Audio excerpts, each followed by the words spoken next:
অবস্থান করছি এবং ভবানীপুর ইউনিয়নে যে ভবানীপুর বেদবাড়ি মহিলা ফাজিল মাদ্রাসাটি রয়েছে।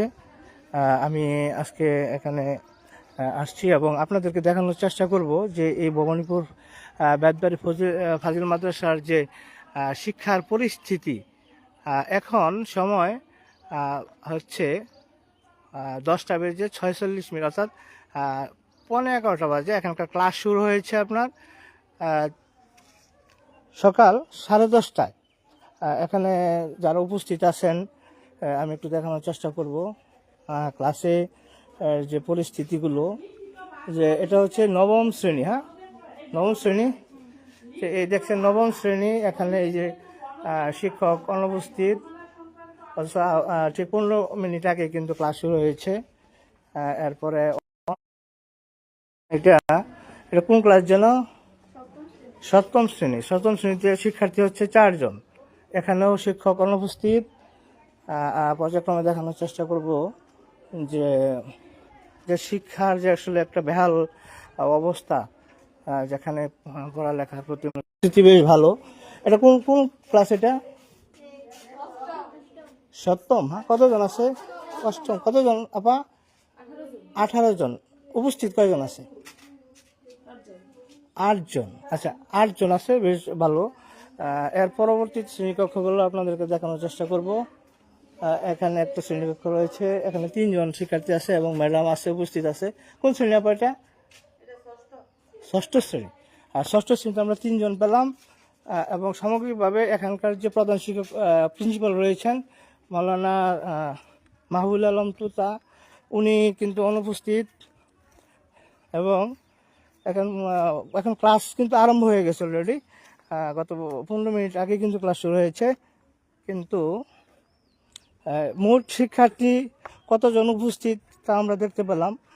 আলিম দ্বিতীয় বর্ষে আছে 2 জন, দশম শ্রেণীতে আছে 9 জন, নবম শ্রেণীতে 4 জন, সপ্তম শ্রেণীতে 4 জন, ষষ্ঠ শ্রেণীতে 8 জন। এবং সর্বমোট একটা ফাজিল মাদ্রাসা, এই যে একটা শ্রেণীকক্ষ, এখানে কিন্তু কোনো শিক্ষার্থী আছে 2 জন, কিন্তু এই একটা শ্রেণীকক্ষ, এখানেও কিন্তু শিক্ষক নেই। এটা কোন ক্লাস? আলিম প্রথম বর্ষ এটি। এখানকার যে অবস্থা দেখেন, যে এখানেও কিন্তু আপনার দেখেন অফিসের, অর্থাৎ বর্তমানে 4 জন শিক্ষক উপস্থিত রয়েছেন, একজন অফিস সহকারী এবং একজন আয়া। এই 6 জন মিলে আমি এটুকু দেখাই যে এখানেও কিন্তু কোনো স্টাফ নেই। এটাও অফিস রুম, অর্থাৎ শ্রেণীকক্ষও নেই এবং অফিসও নেই। মোটমাট বলতে গেলে যে তাহলে এরা আসলে কিভাবে এই প্রতিষ্ঠানের শিক্ষার অবস্থাটা ধরে রেখেছে একটু চিন্তা করা যায়। মাশাআল্লাহ, এখানকার পরিস্থিতি, শিক্ষার যে একাডেমি ভবনের দরকার সেটি কিন্তু সুন্দর এবং ধরতে গেলে মনোরম পরিবেশ।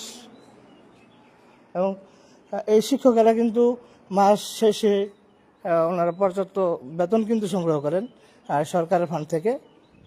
কিন্তু আসলে এইভাবে প্রতিষ্ঠান কিভাবে চলতেছে এটি বোধগম্য নয়।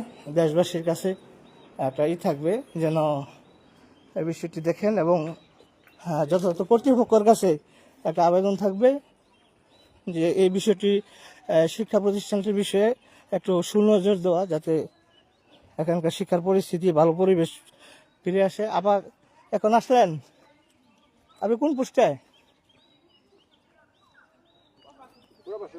প্রভাষক পোস্টে একজন এখন মাদ্রাসায় উপস্থিত হলেন। তো প্রিয় বন্ধুগণ, শিক্ষার পরিবেশ ফিরে আসুক সেই প্রত্যাশায় রাখছি। এবং এখানকার যে আসলে ভঙ্গুর একটা পরিস্থিতি, এত নিম্নমানের পড়ালেখা, বেশিরভাগ শিক্ষকরা এখানে উপস্থিত হন না। এই হচ্ছে ভবানীপুর বেদবাড়ি মহিলা ফাজিল মাদ্রাসার একটা চিত্র। আপনি দেখতে পেলেন যে 4 জন শিক্ষার্থী এবং সর্বমোট 20 জন ছাত্রী নিয়ে কিন্তু এখানে প্রতিষ্ঠান কার্যক্রম চলতেছে। ধন্যবাদ সকলকে। মন্তব্য করবেন এই শিক্ষা প্রতিষ্ঠান বিষয়ে সে অনুরোধ রইল। আল্লাহ হাফিজ।